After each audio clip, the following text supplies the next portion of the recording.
नमस्कार, मैं हूं एनपी गौतम। आप देख रहे हैं तहकीकात न्यूज। आज मेरे साथ मौजूद हैं किसान यूनियन के वरिष्ठ नेता अनिल कुमार गुप्ता और इनसे हम बात करेंगे ताज़ा हालातों पर और इसके अलावा और भी कई मुद्दे हैं जिन पर हम बात करने जा रहे हैं। सर, सबसे पहले आप अपना परिचय दीजिए। मेरा नाम अनिल कुमार गुप्ता है और मैं एकता किसान यूनियन से शक्ति संगठन से राष्ट्रीय संगठन मंत्री एवं प्रदेश प्रभारी उत्तर प्रदेश हूँ तथा किसानों की समस्या उठाता रहता हूँ। मजदूरों की, कामगारों की समस्या में समय समय पर उठाता रहता हूँ। मैंने आपके चैनल के माध्यम से अभी गन्ने के भुगतान के विषय में मैंने जो है मांग उठाई थी। गन्ने का भुगतान प्रदेश में, उत्तर प्रदेश में और भी कई जगह काफ़ी लंबित है। किसानों को भुगतान मिल जाए तो उनको परिवार चलाने में आसानी हो जाएगी और जो उनके दवाइयाँ हैं, जो उनकी समस्याएं हैं, जो उनकी फसलें खराब हुई हैं वर्षा के कारण, उनको जो है वो उसका मुआवजा मिलना चाहिए और उनकी जो सर्वे इत्यादि अभी नहीं हो पाई है।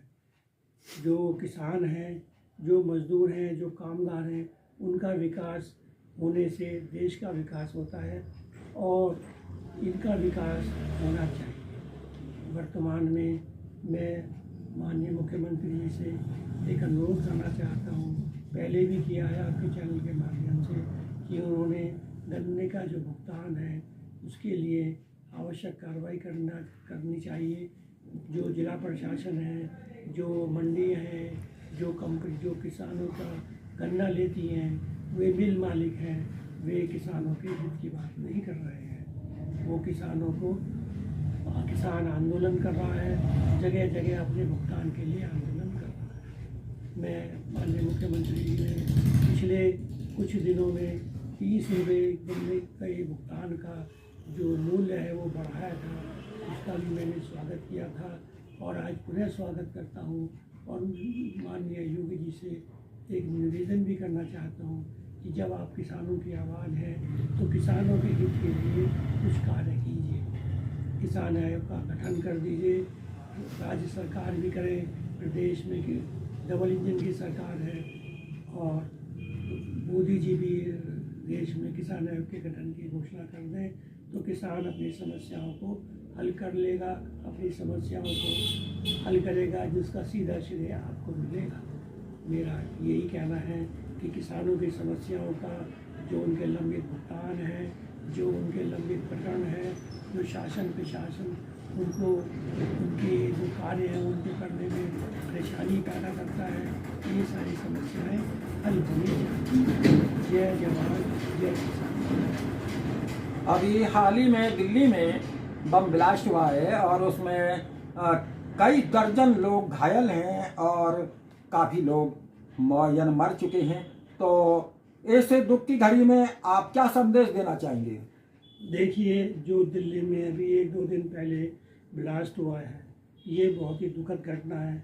जो लोग उसमें घायल हैं या जिन लोगों के शरीर पूरे हो गए हैं, मैं उन सबको एक नमन करता हूँ, उनको श्रद्धांजलि देना चाहता हूँ और उनके दुख में मैं शामिल होना चाहता हूँ। मैंने सरकार से निवेदन भी करता हूँ कि जो लोग मृतक हैं, चाहे वो हिंदू हों, चाहे वो मुसलमान हों, चाहे वो किसी भी जाति के हों, जिनका जन्म पूरा हो गया है, जो मृत्यु को प्राप्त हो गए हैं, उनको कम से कम 20-20 लाख रुपए की आर्थिक मदद की जाए और उनके परिवारों को यदि संभव हो तो एक नौकरी भी दी जाए, क्योंकि जो मरने वाले हैं उनका कोई दोष नहीं था, जो केवल अपनी दिनचर्या को पूरा कर रहे थे और आकस्मिक तौर पर जो ये घटना हुई है वो निंदनीय घटना है, उसकी निंदा होनी चाहिए। मैं तो ये कहता हूँ कि संविधान में आतंकवाद को रोकने के कठोर जो कानून हैं वो होने चाहिए और किसी भी व्यक्ति को जो आतंकी गतिविधियों में शामिल है उसे बख्शा नहीं जाना चाहिए, उसे मृत्यु दंड तो प्राप्त होना ही चाहिए। कानून में जो लड़ रहता है, कानून में जो उनको संरक्षण प्राप्त हो जाता है, वो सब नहीं होने चाहिए। उन प्राविधानों को सरकार को समाप्त करना चाहिए। जो ऐसे कानून हैं जो आतंकवाद को बढ़ावा दे सकते हैं, उन सबको समाप्त करना चाहिए। कानून सिर्फ एक है, जो आतंकवादी गतिविधियों में शामिल है उसका जीवन सरकार को समाप्त कर देना चाहिए, उस पर भी बुलडोजर एक्शन होना चाहिए। मैं तो यही कहता हूँ, चाहे राज्य सरकार हो चाहे केंद्र सरकार हो, सभी लोग मिल करके जो हमारे देश के नागरिक हैं वो आतंकवाद से लड़ने के लिए तैयार रहें। और जो लोग आतंकवादी गतिविधियों में शामिल हो जाते हैं, जाने अनजाने में हो जाते हैं, उन्हें इस बात का सोचना चाहिए कि वो निर्दोष लोगों को मार करके उन्हें क्या मिलेगा। निर्दोष लोगों की हत्या जघन्य अपराध होती है और ऐसे अपराधियों को मृत्युदंड मिलना ही चाहिए। जय जवान जय किसान। 26 नवंबर को भारतीय संविधान दिवस है, तो इसके संबंध में आप क्या कहना चाहेंगे? और उससे पहले बाल दिवस भी है, इन दोनों मौके पर आपके क्या विचार हैं? देखिए, 26 नवंबर को संविधान दिवस है। संविधान जो लिखा गया था तो उसमें लगभग 300 लोगों ने मिल कर के संविधान को लिखा था।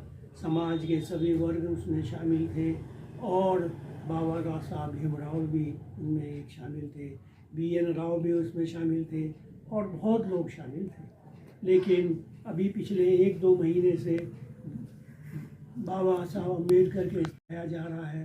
तो मेरा इस विषय में कहना है कि अगर BN राव संविधान निर्माता थे तो क्या सरकार अंधी थी?